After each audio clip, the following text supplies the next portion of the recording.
Halo, shalom. Ya, selamat berjumpa kembali. Oke, kali ini saya mau membahas tentang Kaleb. Kaleb ini juga salah satu tokoh yang sering disebut ya, karena dia salah satu orang dari ke-12 pengintai yang berkata-kata positif tentang negeri yang diintai. Oke, saya akan membacakan di dalam Bilangan 13 ayat 1 sampai 3. Tuhan berfirman kepada Musa, "Suruhlah beberapa orang mengintai tanah Kanaan yang akan kuberikan kepada orang Israel. Dari setiap suku nenek moyang mereka, haruslah kau suruh seorang, semuanya pemimpin-pemimpin di antara mereka."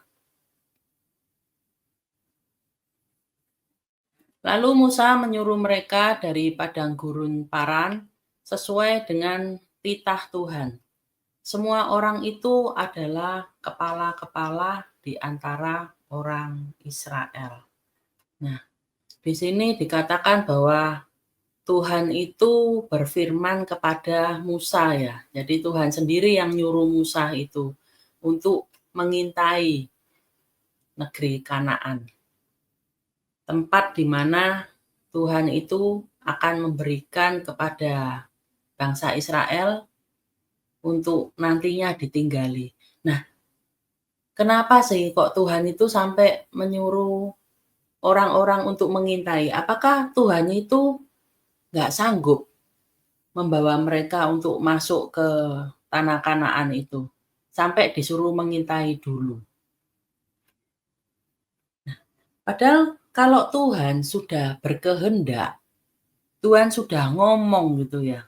Tadi dikatakan di ayat yang kedua itu, mengintai tanah Kanaan yang akan kuberikan kepada orang Israel.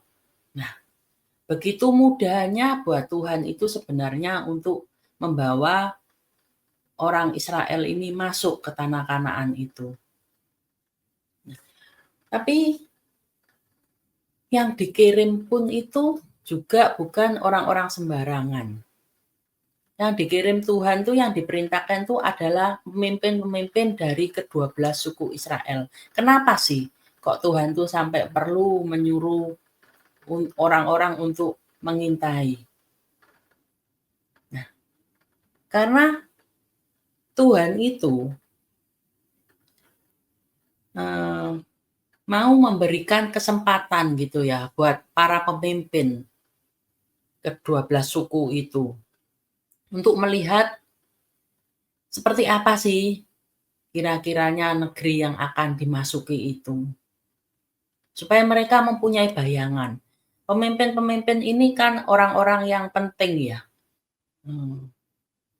Ya, orang-orang yang mempunyai jabatan yang dipercaya untuk mengarahkan orang Israel gitu ya, selain Musa.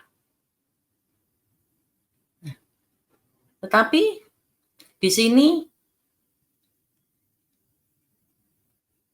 mereka ini kan belum ketahuan gitu ya, sampai seberapa jauh kapasitas mereka ini. Mereka cuma memimpin dalam lingkup yang kecil. Nah, Tuhan ini pingin tahu gitu ya, seperti apa sih pemimpin-pemimpin ini ketika disuruh mengintai sebuah negeri yang nantinya akan menjadi milik mereka. Nah, ternyata di situ itu ketahuan kualitas tiap pemimpin yang dikirim oleh Musa itu. Di mana ini bisa kita lihat di dalam Bilangan 13 ayat 17 sampai 33. Saya akan bacakan. Maka Musa menyuruh mereka untuk mengintai tanah Kanaan. Katanya kepada mereka, "Pergilah dari sini ke tanah Negeb dan naiklah ke pegunungan." Dan amat-amatilah bagaimana keadaan negeri itu. Apakah bangsa yang mendiaminya kuat atau lemah? Apakah mereka sedikit atau banyak?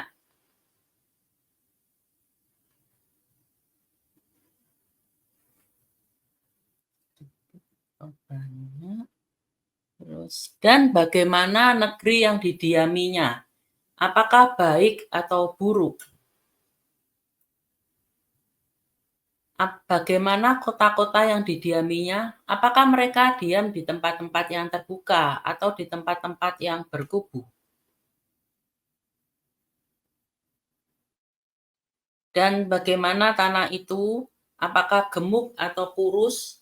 Apakah ada di sana pohon-pohonan atau tidak? Tabahkanlah hatimu dan bawalah sedikit dari hasil negeri itu. Waktu itu ialah musim hulu hasil anggur. Mereka pergi ke sana, lalu mengintai negeri itu mulai dari padang gurun Sin sampai ke Rehob, ke jalan yang menuju ke Hamat. Mereka berjalan melalui tanah Negeb, lalu sampai ke Hebron. Di sana ada Ahiman, Sesai, dan Talmai keturunan Enak. Hebron didirikan 7 tahun lebih dahulu dari Soan di Mesir. Ketika mereka sampai ke lembah Eskol, dipotong merekalah di sana suatu cabang dengan setandan buah anggurnya. Lalu berdualah mereka menggandarnya, juga mereka membawa beberapa buah delima dan buah ara.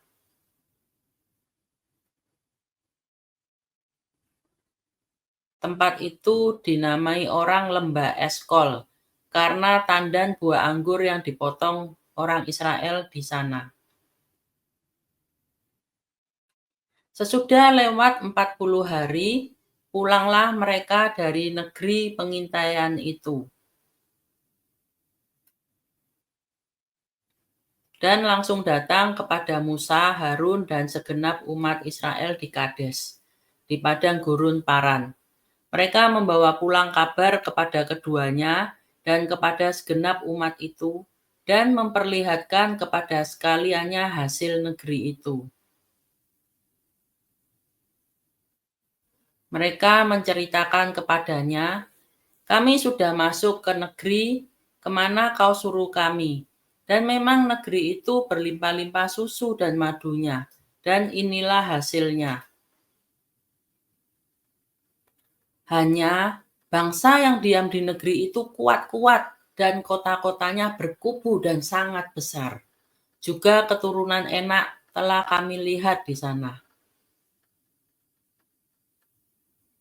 Orang Amalek diam di tanah Negeb, orang Het, orang Yebus, dan orang Amori diam di pegunungan. Orang Kanaan diam sepanjang laut dan sepanjang tepi sungai Yordan." Kemudian Kaleb mencoba menenteramkan hati bangsa itu di hadapan Musa. Katanya, "Tidak, kita akan maju dan menduduki negeri itu, sebab kita pasti akan mengalahkannya." Tetapi orang-orang yang pergi ke sana bersama-sama dengan dia berkata, "Kita tidak dapat maju menyerang bangsa itu, karena mereka lebih kuat daripada kita."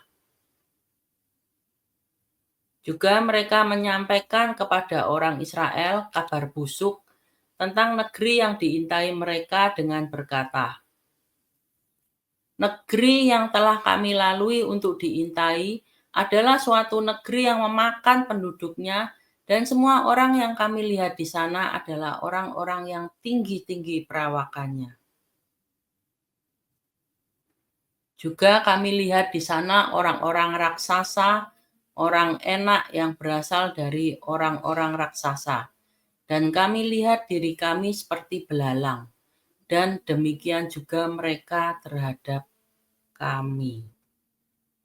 Nah, di sini dikatakan ya, bahwa ketika Tuhan memberikan perintah untuk mengintai, nah dikirim ya pemimpin-pemimpin ini. Kemudian Musanya yang memberikan perintah setelah itu ya.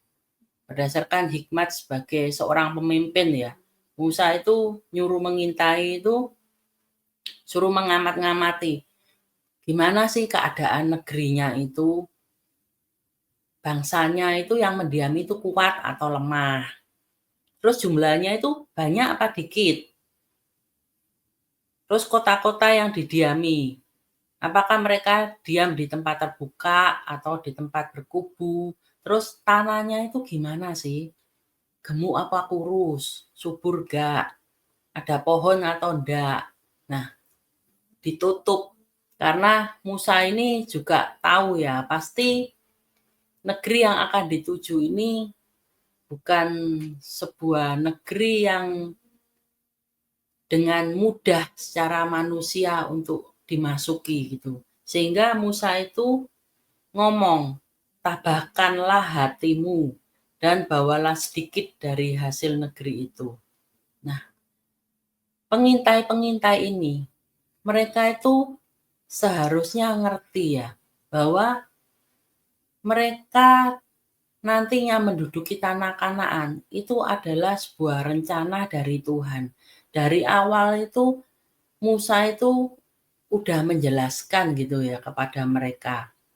Gimana seharusnya ketika mereka melihat banyak perbuatan Tuhan yang ajaib, mereka itu tidak berpikir, tidak bersikap pesimis ketika melihat keadaan negeri Kanaan itu, tempat yang akan mereka tuju. Meskipun kelihatannya tidak menguntungkan, tapi kan Tuhan udah janji, dan Tuhan itu nggak bisa dibatasi dengan apapun kan. Tapi mereka kebanyakannya melupakan hal itu. Sehingga dari 12 pengintai itu, sebagian besar hanya 2 orang aja ya, Kaleb sama Yosua yang berkata-kata dengan positif. Tetapi yang lainnya itu berkata-kata dengan negatif mereka ini. Mereka itu ngomong, kalau awalnya mereka itu membawa ya hasil buah-buahan gitu, di mana Musa itu sudah memerintahkan sama mereka, bawalah hasil yang ada dari negeri itu. Nah, pertamanya itu benar mereka ini udah membawa. Ketika mereka sampai kepada Musa, Harun dan bertemu dengan segenap umat Israel, mereka itu memperlihatkan hasil negeri Kanaan itu. Nah, setelah itu mereka itu bercerita, kami itu udah masuk ke negeri itu. Ya memang negeri itu berlimpah-limpah susu dan madu. Hanya, nah ini loh, perkataan ini yang akhirnya itu membuat sebuah kericuan di antara umat-umat Israel. Mereka ini ngomong, bangsa yang diam di negeri itu kuat-kuat. Kotanya berkubu dan sangat besar. Juga keturunan enak itu dilihat. Nah, mereka itu ketakutan gitu ya melihat keturunan enak ini. Terus ada lagi orang Amalek, orang Het, Yebus, orang Amori, terus ada orang Kanaan. Nah, segala sesuatu yang rasanya itu tidak ada hal yang positif gitu loh. Untuk mereka itu bisa masuk ke negeri itu. Mereka lupa bahwa Tuhan itu yang ada di belakang mereka. Tuhan yang membackup mereka. Bagaimana mereka ini sudah dipimpin Tuhan keluar dari negeri Mesir dengan menyeberangi laut di mana terbelah menjadi dua dan mereka bisa melewatinya dengan aman. Dan bagaimana mereka diberi makan oleh Tuhan di padang gurun, diberi minum, bahkan di Mara pun itu juga mereka dari air yang pahit itu bisa diubahkan menjadi tawar sehingga mereka bisa meminumnya. Tetapi rupanya itu tidak menjadikan mereka itu percaya kepada Tuhan. Seharusnya yang mereka katakan itu tidak seperti itu. Ya memang yang mereka katakan itu adalah suatu fakta gitu ya. Memang keadaan negeri itu ya seperti yang mereka sampaikan kepada Musa itu.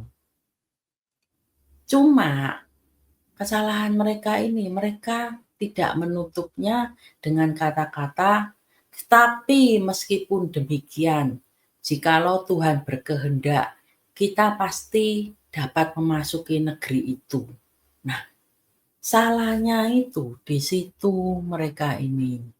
Nah, sehingga betapa pentingnya untuk kita itu sungguh-sungguh meletakkan kepercayaan kita kepada Tuhan. Karena jika kita itu tidak meletakkan kepercayaan kita pada Tuhan, kita itu mudah diombang-ambingkan dengan situasi dan kondisi yang ada. Seperti para pengintai ini, mereka ini adalah pemimpin-pemimpin loh dari 12 suku. Mereka ini seharusnya menjadi orang-orang yang bisa istilahnya itu mendongkrak semangat orang-orang Israel ini. Supaya mereka tidak gentar memasuki negeri musuh itu. Tetapi karena mereka selalu melihat fakta, selalu melihat keadaan yang ada, tidak mengingat apa yang sudah Tuhan lakukan di masa-masa yang lalu, menjadikan mereka pribadi yang seperti itu. Nah, di sini karena itu Tuhan itu ingin menunjukkan juga kepada Musa. Ini loh kualitas para pemimpin yang sudah engkau tunjuk itu. Mereka ini tidak semuanya itu meskipun jabatannya sebagai pemimpin, tetapi tidak semuanya itu pantas disebut sebagai seorang pemimpin. Kalau seorang pemimpin itu enggak kuat, bagaimana dengan orang-orang yang dipimpinnya? Nah, kalau Musa di dalam memimpin umat Israel ini, dia enggak berpegang teguh sama Tuhan. Dia itu sudah goncang loh imannya itu. Melihat berbagai situasi, kondisi, rintangan yang ada menghadapi umat Israel ini yang sering memberontak, sering bersungut-sungut ini. Nggak bisa. Jadi betapa pentingnya untuk kita belajar ya dari kisah yang ada di dalam Alkitab ini. Betapa pentingnya ketika kita mempelajari firman Tuhan. Karena itu adalah panduan kita. Bagaimana kita itu bisa hidup di dalam jalan-jalan Tuhan. Bagaimana kita itu harus melangkah gitu ya. Karena kita sering itu terombang-ambing dengan keadaan yang ada. Saya pun juga sering mengalaminya gitu ya. Tetapi karena saya dikelilingi oleh orang-orang yang dari lingkungan yang baik, yang membangun diri saya, juga saya itu mendengarkan firman yang disampaikan oleh hamba-hambanya. Di situ saya itu mendapatkan tuntunan-tuntunan. Saya itu mendapatkan apa yang menjadi keinginan Tuhan, apa yang menjadi rencana Tuhan atas hidup saya.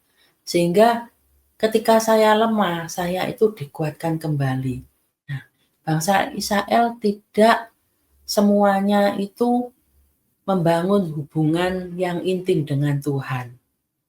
Mereka hanya ketika di dalam keadaan terjepit mulai mengingat Tuhan, mulai berseru-seru kepada Tuhan. Tapi ketika semuanya sudah aman-aman aja, mereka melupakan Tuhan. Mereka tidak membangun hubungan yang erat dengan Tuhan. Sehingga jadinya ya seperti ini. Pemimpin-pemimpin bukan orang-orang yang mempunyai kualitas yang baik. Di sini ketika Bapak Ibu Saudara saat ini ada yang menjadi seorang pemimpin, baik itu pemimpin di dalam keluarga, di dalam pekerjaan, sebuah perusahaan, di dalam sebuah pelayanan. Nah, betapa pentingnya itu untuk membangun hubungan yang kuat dengan Tuhan. Jangan sampai Bapak Ibu Saudara itu lemah gitu ya. Karena ketika seorang pemimpin lemah, orang-orang yang di bawahnya yang dipimpin itu juga akan mengalami situasi yang sama gitu ya. Mereka juga akan menjadi lemah. Nah, saya juga ada beberapa waktu yang lalu ketika melihat gitu ya situasi kondisi di dalam pekerjaan itu kok kelihatannya itu belum selancar tahun lalu gitu ya. Sehingga saya itu ketika berbincang-bincang dengan mandor saya itu ngomong, "Aduh, gimana ini situasi kondisi seperti ini, apa namanya, nggak seperti yang tahun-tahun lalu. Ini kalau membuat kualitas beras yang bagus loh, karena nggak semua orang itu mau kuat membeli dengan harga beras yang sekarang ini. Hanya orang-orang tertentu." Nah, dan mandor saya ini ada ngomong gini, "Sudahlah Mbak Yu." Dia manggil saya tuh Mbak Yu gitu ya, Mbak gitu ya, kakak gitu ya. "Udahlah Mbak Yu, nanti kan bisa kita itu apa namanya, kerjaannya jalan, nanti kan ada yang beli," gitu ya. Dia seseorang yang bukan anak Tuhan gitu ya. Dia berbeda keyakinan dengan saya gitu, tetapi dia bisa mempunyai iman yang kuat meskipun dia belum melihat ya situasi kondisinya. Di mana itu anak saya itu mencelikkan mata saya gitu ya, hati saya. Ini, loh, mama ini kan yang anak Tuhan toh. Yang seharusnya itu mama itu lebih kuat kan di dalam imannya kepada Tuhan. Meskipun situasi kondisinya itu kelihatannya itu tidak baik. Lah kok malah mandore mama ini yang malah bisa lebih beriman gitu ya. Bahwa semuanya itu akan baik-baik aja gitu ya. kok kalah mama ini. Nah di situ itu iya ya, ah, semestinya itu saya sebagai seorang pemimpin, itu saya harus bisa berdiri teguh gitu ya. Meskipun situasi kondisi yang ada saat itu belum terlihat baik-baik aja, tapi harusnya saya itu justru menguatkan orang-orang yang ada di bawah pimpinan saya ini. Saya justru harus melihat seperti cara Tuhan melihat gitu. Gak mungkin Tuhan itu ndak memberkati anak-anaknya. Kalau saat itu Tuhan kelihatannya belum membuka jalan yang lancar buat pekerjaan saya. Tuhan pasti punya maksud. Mungkin Tuhan itu ingin mempersiapkan saya terlebih dahulu. Di mana saya sebagai seorang pemimpin tuh ya harus tetap berdiri teguh gitu ya. Nggak mudah goncang. Di mana saya harus menaruh iman percaya saya sama Tuhan. Di mana saya itu juga harus sabar menanti waktunya Tuhan. Nggak kepingin semuanya itu berjalan baik-baik saja dengan sesuai waktu saya gitu. Nah, di sini anak saya itu juga ngomong gini, "Ya sudah toh, Ma, kalau memang saat ini kerjaannya itu belum seramai seperti yang lalu-lalu, ya anggap aja ini masa istirahat buat kita yang Tuhan kasih," gitu ya. Karena kalau ke depan nantinya kerjaannya itu Tuhan buat rame gitu, sampai kita itu nggak ada waktu itu rasanya kejar-kejaran.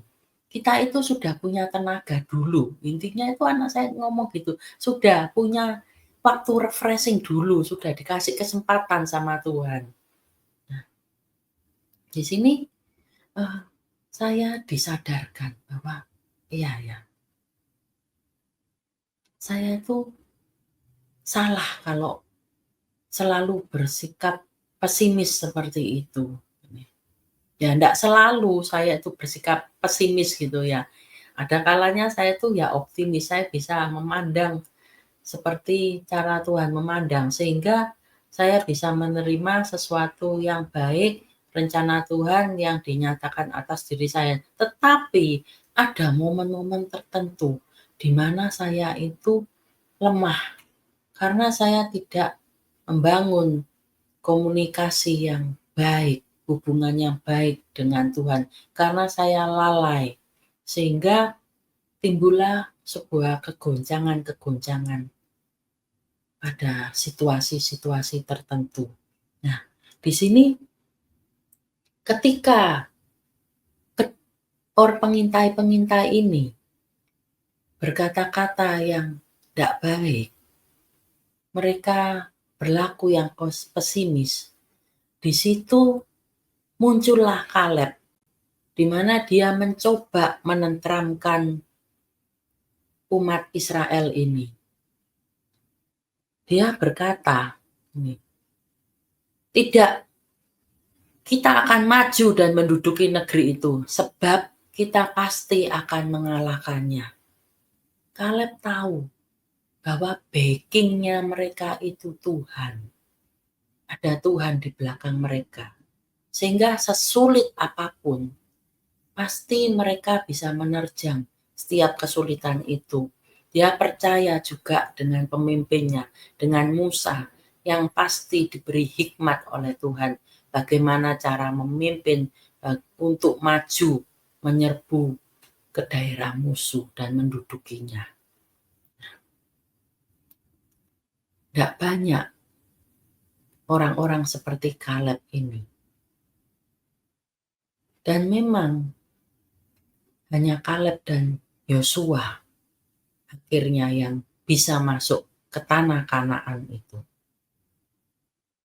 Yang lainnya itu karena mereka sudah melihat begitu banyak gitu ya perbuatan Tuhan yang ajaib, tapi berulang kali itu dikatakan itu telah 10 kali itu mencobai Tuhan, sehingga Tuhan itu memusnahkan mereka semua. Hanya Yosua dan Kaleb yang bisa dari angkatan itu yang bisa masuk ke tanah Kanaan itu. Tuhan sendiri yang berkata-kata itu. Kenapa kok Kaleb ini bisa masuk ke tanah Kanaan? Itu dikatakan Tuhan sendiri loh yang ngomong. Karena kita bisa berkata-kata apapun kita bisa gitu ya. Berkata-kata yang baik tentang diri kita. Tapi yang menilai semua itu Tuhan. Kadang kita merasa diri kita itu baik. Tapi ternyata dalam pandangan Tuhan itu kita tidak baik. Tapi kalau Tuhan sendiri yang ngomong, ya itu pasti benar. Kita lihat di dalam Bilangan 14 ayat yang ke-24. Bilangan 14 ayat 24. Tetapi hambaku Kaleb, karena lain jiwa yang ada padanya, dan ia mengikut aku dengan sepenuhnya, akan kubawa masuk ke negeri yang telah dimasukinya itu, dan keturunannya akan memilikinya. Nah, di sini dikatakan bahwa lain jiwa yang ada pada Kaleb ini. Dia berbeda dari umat Israel yang pada umumnya, yang nggak baik itu. Sehingga dia mempunyai kesempatan untuk memasuki tanah perjanjian. Karena dia sungguh-sungguh mengikut Tuhan, maka Kaleb ini menerima yang terbaik termasuk semua keturunannya. Ketika kita melakukan sesuatu yang baik, sesuatu yang benar dalam pandangan Tuhan itu, bukan hanya diri kita saja yang menerima berkatnya itu, yang menerima kebaikan Tuhan, tetapi termasuk anak cucu kita, keturunan kita. Nah, dalam hal ini itu Kaleb. Nah, tentunya Kaleb itu di dalam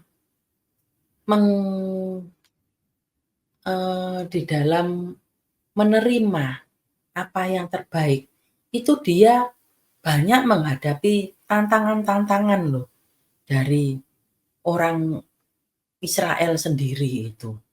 Nah, karena ketika dia berusaha gitu ya, tadinya yang berusaha menenteramkan hati umat Israel, itu yang pengintai-pengintainya itu enggak tambah mendukung Kaleb gitu ya. Tapi mereka itu nambah-nambahi. Kalau negeri yang dimasukinya itu memakan penduduknya. Itu ada orang-orang raksasa gitu ya. Di sini sesuatu hal yang baik yang coba dijabarkan oleh Kaleb ini kepada umat Israel itu dibantah oleh teman-temannya itu. Nah, dia menghadapi sebuah kesulitan, tetapi dia tetap berpegang teguh terhadap Tuhannya. Dia tetap percaya bahwa Tuhannya itu sanggup, bahwa Tuhan yang sendiri yang akan menuntun mereka untuk masuk ke tanah perjanjian itu. Nah, sering dikatakan tidak ada progres tanpa proses. Kaleb melewati proses-proses yang sulit di dalam hidupnya.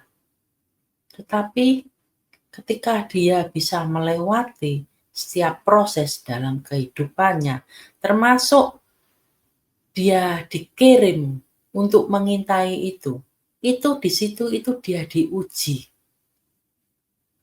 kualitasnya sebagai seorang pemimpin.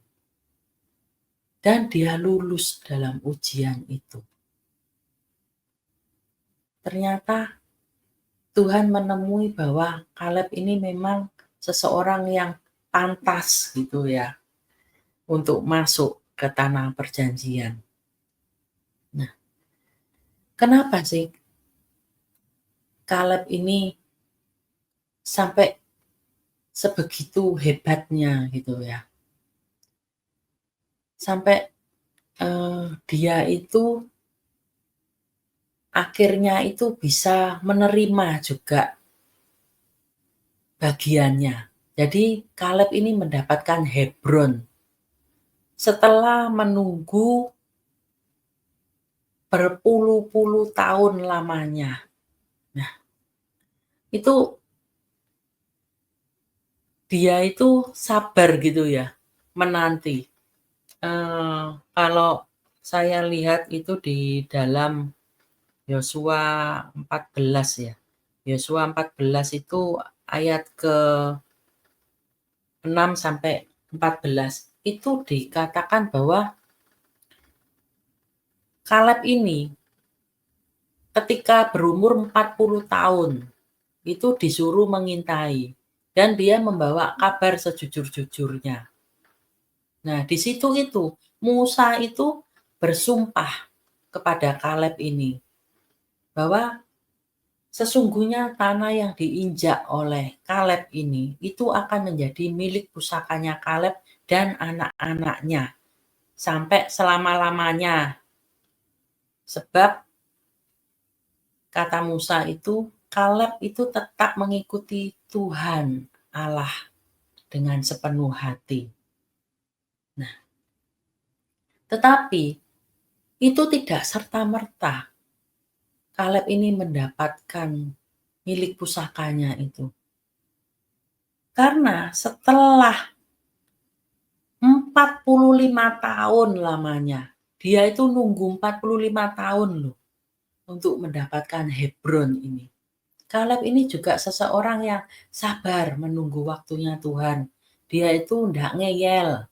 Meskipun itu sudah menjadi haknya gitu ya. Hak yang diberikan oleh Musa kepada Kaleb.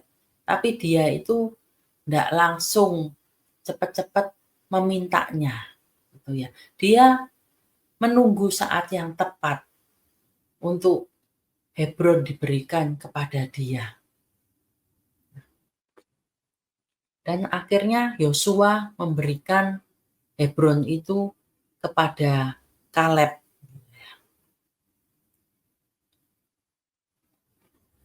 Yosua pun dikatakan itu kalau di Yosua 14 ayat ke-13 itu, lalu Yosua memberkati Kaleb bin Yefun dan diberikannya lah Hebron kepadanya menjadi milik pusakanya. Nah, kita harus belajar seperti Kaleb ini yang sabar menunggu waktunya Tuhan. Meskipun kadang-kadang tuh rasanya kayak gak kuat-kuat toh gitu ya, apa namanya, untuk kita itu menerima apa yang sudah dijanjikan kepada kita. Tapi belajar dari kasus Kaleb ini. Nah, kenapa kok Kaleb ini bisa seperti ini ya? Saya tuh berpikir-pikir, apa sih yang spesial dalam diri Kaleb ini menjadikan dia itu sosok yang spesial? Ternyata setelah saya lihat bahwa Kaleb ini berasal dari keturunan Yehuda, gitu ya. Nah, di sini ketika Yakub sebelum dia meninggal, dia memberkati anak-anaknya, dia mendoakan anak-anaknya. Itu bisa kita lihat di dalam Kejadian ya. Kejadian 49 ayat 9 sampai 10. Gitu. Nah, ini doa yang untuk yang doa Yakub kepada Yehuda. Dikatakan bahwa Yehuda adalah seperti anak singa Setelah menerkam engkau naik ke suatu tempat yang tinggi, hai anakku. Ia meniarap dan berbaring seperti singa jantan atau seperti singa betina. Siapakah yang berani membangunkannya? Tongkat kerajaan tidak akan beranjak dari Yehuda, ataupun lambang pemerintahan dari antara kakinya, sampai dia datang yang berhak atasnya. Maka kepadanya akan takluk bangsa-bangsa. Ya, Yehuda ini diibaratkan seperti anak singa gitu ya. Seorang pemberani. Kalau singa itu kan berani gitu ya. Dia kalau ada musuh itu kejar gitu. Nah, siap menerjang musuh-musuhnya. Dan dikatakan tongkat kerajaan tidak akan beranjak dari Yehuda. Artinya bahwa Yehuda ini ditetapkan menjadi seorang penguasa, pemimpin gitu ya. Tuhan Yesus sendiri pun juga berasal dari keturunan Yehuda, di mana Tuhan itu menjadi seorang pemimpin. Demikian juga dengan Kaleb ini, karena dia adalah keturunan dari Yehuda. Nah, kenapa kok Yehuda ini mendapat berkat ini yang spesial gitu ya? Ketika didoakan tuh hal-hal yang baik yang dia terima. Kan ada ya saudara-saudaranya yang lain itu yang mendapatkan ketika didoakan itu tidak mendapatkan sesuatu yang spesial gitu ya.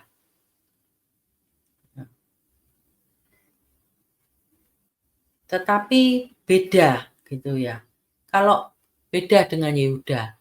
Nah, Yehuda ini mendapat sesuatu yang spesial yang Tuhan nyatakan kepadanya karena ada dua hal yang sudah dikerjakannya semasa dia hidup gitu ya. Yang pertama, Yehuda ini salah seorang yang menyelamatkan Yusuf gitu ya. Dengan memberi ide kepada saudara-saudaranya. Kita tahu bahwa Yusuf ini karena saudara-saudaranya iri ya. Yusuf kan mendapatkan kedudukan posisi yang spesial di mata ayahnya gitu. Karena itu saudara-saudaranya itu jadi iri gitu. Sehingga mereka merencanakan untuk membunuh Yusuf ini. Tetapi Yehuda ini menyelamatkan Yusuf. Dia itu ngasih ide sama saudaranya. Nah, daripada dibunuh, yuk kita jual aja ke Yusuf ini menjadi budak. Itu kisah kita lihat di dalam Kejadian 37 ayat yang ke-26 sampai 27. Saya akan bacakan Kejadian 37 ayat 26. Lalu kata Yehuda kepada saudara-saudaranya itu, apakah untungnya kalau kita membunuh adik kita itu dan menyembunyikan darahnya? Marilah kita jual dia kepada orang Ismail ini. Tetapi janganlah kita apa-apakan dia, karena ia saudara kita, darah daging kita. Dan saudara-saudaranya mendengarkan perkataannya itu. Nah, karena Yehuda ini mempunyai hati nurani yang baik. Dia mencegah saudara-saudaranya melakukan kesalahan yang fatal dengan membunuh Yusuf. Ya. Kalau kita menjadi orang yang baik, menjadi orang yang benar, sesuai dengan firman Tuhan, kita akan mendapatkan berkat-berkat yang spesial dari Tuhan. Berbeda dari orang-orang kebanyakan. Dan hal kedua yang dilakukan oleh Yehuda, yaitu ketika dia memberikan dirinya untuk menggantikan Benyamin gitu ya, yang akan ditahan oleh Yusuf. Jadi ceritanya ketika Yusuf menjadi penguasa di Mesir, itu kan terjadi bencana kelaparan, sehingga Yakub itu mengutus anak-anaknya untuk membeli bahan makanan gitu ya di Mesir. Nah, ketika mereka membeli bahan makanan, Yusuf ini mengenali saudara-saudaranya, tapi dia pura-pura nggak tahu. Nah, di sini Yusuf ini dengan sengaja gitu ya, dia meminta tanya-tanya gitu tentang bagaimana saudaranya, siapa aja. Nah, akhirnya mereka bercerita mereka masih punya saudara satu yang bernama ya Benyamin. Nah, tetapi Yusuf ini minta supaya Benyamin itu dibawa ke negeri Mesir. Nah, akhirnya mereka dengan berusaha meyakinkan ayahnya, saudara-saudara Yusuf ini membawa Benyamin ke negeri Mesir. Nah, ketika mereka ke negeri Mesir, nah itu dikerjai gitu ya sama Yusuf. Yusuf ini sengaja gitu ya menaruh pialanya ke dalam karung kepunyaan Benyamin. Sehingga ketika itu ditangkap dan Benyamin ini mau dihukum gitu ya. Tetapi Yehuda ini berkata kepada Yusuf bahwa dia ini yang akan menggantikan Benyamin untuk dihukum. Nah, mungkin bisa saya bacakan di dalam Kejadian 44 gitu ya, ayat yang 32 sampai 33. Itu dikatakan bahwa tetapi hambamu ini telah menanggung anak itu terhadap ayahku dengan perkataan, jika aku tidak membawanya kembali kepada bapa, maka akulah yang berdosa kepada bapa untuk selama-lamanya. Yehuda ini sudah yang menjamin bahwa Benyamin itu akan kembali kepada bapaknya. Tapi kan ada kasus gitu ya dengan Yusuf. Nah, di ayat yang ke-33 ini, nah itu terlihat apa yang dilakukan oleh Yehuda. Oleh sebab itu, baiklah hambamu ini tinggal menjadi budak tuanku menggantikan anak itu. Dan biarlah anak itu pulang bersama-sama dengan saudara-saudaranya. Yehuda ini mau berkorban gitu ya untuk Benyamin. Dia merasa bertanggung jawab dengan apa yang menjadi perkataannya. Dia udah janji sama bapaknya gitu ya, akan membawa Benyamin kembali. Ya dia komitmen dengan perkataannya itu. Kalau dia mau, bisa aja ketika Benyamin ditangkap, dia menemui ayahnya, bisa aja Yehuda ini ngomong, ya Bapak ya memang aku ini udah menjamin, tapi gimana lagi, udah ketahuan kalau ada piala Yusuf piala penguasa Mesir ini yang ada di dalam karungnya Benyamin sehingga dia dituduh sebagai pencuri dan dihukum. Bisa aja. Toh bapaknya juga ya nggak akan bisa apa-apa. Mau menyalahkan gimana kalau memang kejadiannya seperti itu. Tetapi tidak dengan Yehuda ini. Ini salah satu hal yang dipandang Tuhan itu baik gitu ya. Sehingga Yehuda ini juga menerima sesuatu yang baik. Nah, karena Yehuda ini mempunyai sifat karakter yang baik, tentunya ini menurun kepada keturunannya, di mana salah satunya itu Kaleb. Ada ya perkataan, kalau buah itu jatuh tidak jauh dari pohonnya, gitu ya. Nah, sama, Kaleb ini berasal dari keturunan Yehuda, sehingga dia juga mewarisi karakter-karakter yang baik. Dia mewarisi keberanian sebagai keturunan Yehuda, seseorang yang berani menentang bahaya, gitu ya. Seseorang yang bisa dikategorikan menjadi seorang pemimpin, gitu. Ya.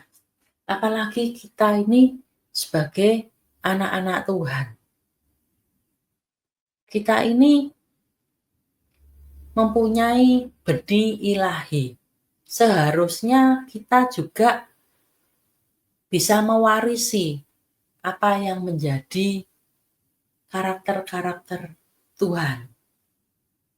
Tetapi seringkali kita itu terjebak di dalam melakukan sebuah kesalahan, tergelincir di dalam hal-hal yang salah, karena kita tidak menyadari posisi kita bahwa kita ini adalah keturunan ilahi. Jadi betapa pentingnya untuk kita itu selalu mengingat bahwa kita ini bukan keturunan yang biasa-biasa aja. Kita ini keturunan ilahi. Allah segala Allah. Ya. Dia tidak bisa disamakan dengan Allah-Allah dalam huruf kecil, gitu ya. Dia adalah penguasa negeri ini, sehingga kita seharusnya mewarisi karakter-karakter ilahi itu. Tetap maju, semangat, tidak gentar di dalam menghadapi situasi apapun, sesulit apapun. Kita harus tetap berpegang pada Tuhan yang menjadi sumber kekuatan kita. Ya. Kita sudah mempelajari tentang karakter-karakter Kaleb ini, apa yang menjadi spesial, ciri-ciri Kaleb yang menjadikan dia spesial, juga dari keturunan mana dia berasal. Mari kita melakukan apa yang baik, tidak pernah lelah di dalam menunggu setiap janji-janji Tuhan yang sudah dinyatakan di dalam hidup kita. Terima kasih, Tuhan Yesus memberkati kita semua.